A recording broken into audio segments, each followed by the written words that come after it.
Hello fellow dragons, it's Shane from Astraldragon Gaming, and this is my review of Away, Journey to the Unexpected. Many times when you see a game, you are intrigued by what it looks like, and Away straight away gets you into the mood. It has a thumping soundtrack, it has great visuals, it makes you think of anime all the time, and it is awesome looking. And then there's the game itself. But I'll leave my views and ideas at the very end. Let's go through the bits and pieces as we go. So let's go have a look at the look of it. It looks great. It's nice, it's clean, it's simple. It's a 3D environment with 2D sprites that are like a Paper Mario game. It is really nice. It's simple, it's crisp, and the effects are really good, and the overall look is fantastic. The movement of your character as you're moving around the environment looks great, and you have that kind of floaty feeling as you do a jump. With the run on, you get a better jump. With the run off, you get a kind of half-assed jump. It really feels great. The whole graphical style and presentation is off the wall and all over the place, but at the same time, it is like you're living in an anime itself. Like the opening sequence of the actual game as the intro is really thumping. It's really inspiring, and when you start playing the game you feel that way too. Okay, sure, you only get given a stick and you have to rely on other people for different abilities, but it still feels fantastic. And the first person shooter design I really like. I really like how it's set out and how it feels and looks when you go from one place to another. So they've hit the nail on the head here. It really looks great. And then it just kind of falls apart. One of the things that I dislike about the graphics is I cannot change it. I'm running it on PC here. I cannot change the graphics. The graphics are set the way they are, which kind of irks me. And then there's all the other tiny little bits and pieces with the graphics as well. There's no real clipping, but at the same time there's no sort of sensicalness to some of the design structure, and it kind of annoying. The platforms are great. How you can interact with the platforms on graphically, it looks good. And I love the spinning icons and all the different things. I love the 2D sprites. I love the enemies. It really looks good. And then it just kind of doesn't work 100%. Now we'll have a look at the sound. Let's have a listen first, and then I'll get back to you.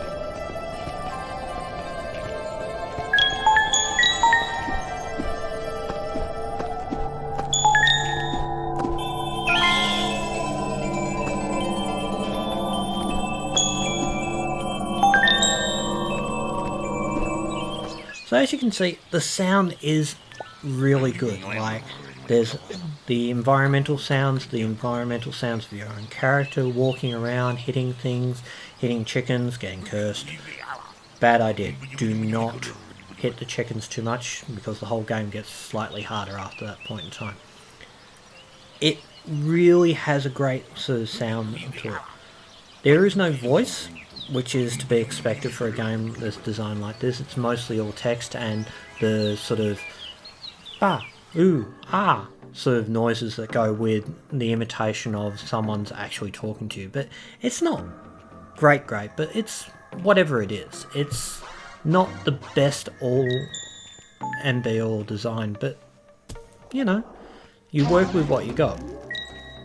Music wise, it is thumping, and it is atmospheric. It is fantastically designed for everything. The boss battles, when you're in a boss battle, it's thump, thump, thump. It's awesome, and you feel that thump, and it feels good, and you want to play more, and it really is good. The sound effects aren't too bad.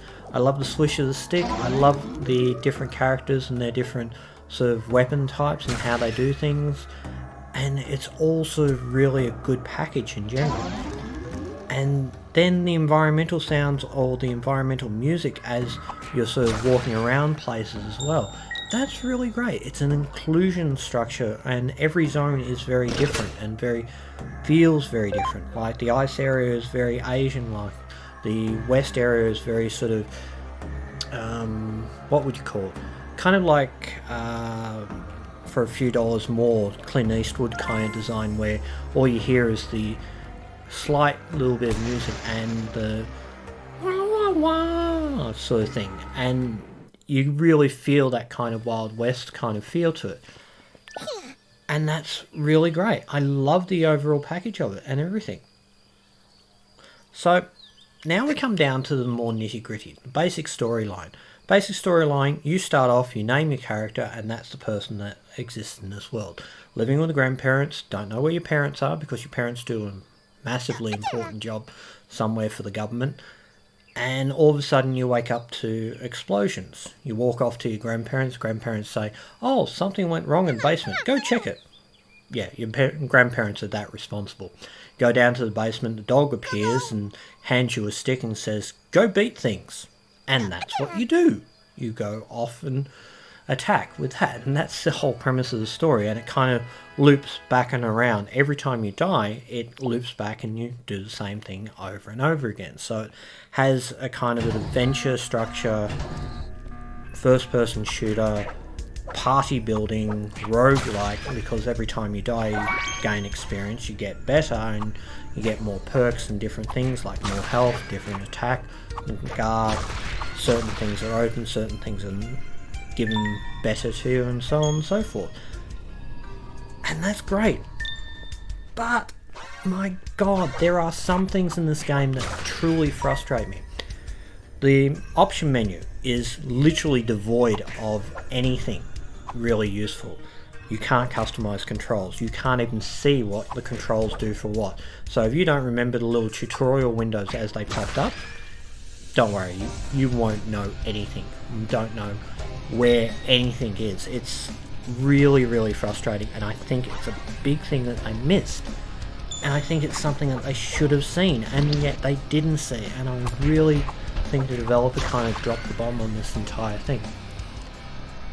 The other things that go with this as well is that the graphic options, that really irks me, because you can check your resolution, you can add a few things, but you can do nothing. And I just played Resident Evil 2 Remake, and to go from that to this, even though it's a lower budget game and it's a lower sort of tiered game, like I can run this on my old i5, which is a 3rd generation i5, and it works fantastically.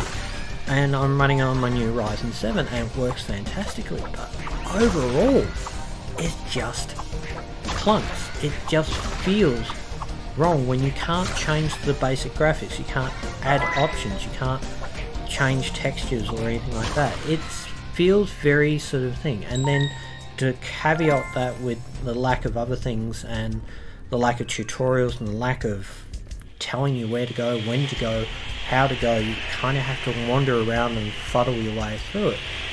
And then we come to the final end of it, and it's short.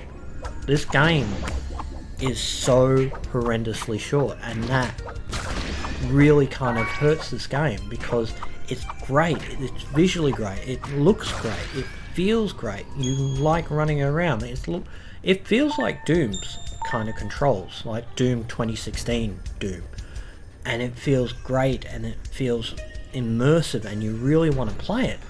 And then you come to this point and you just go, that was it, that's the end of the game.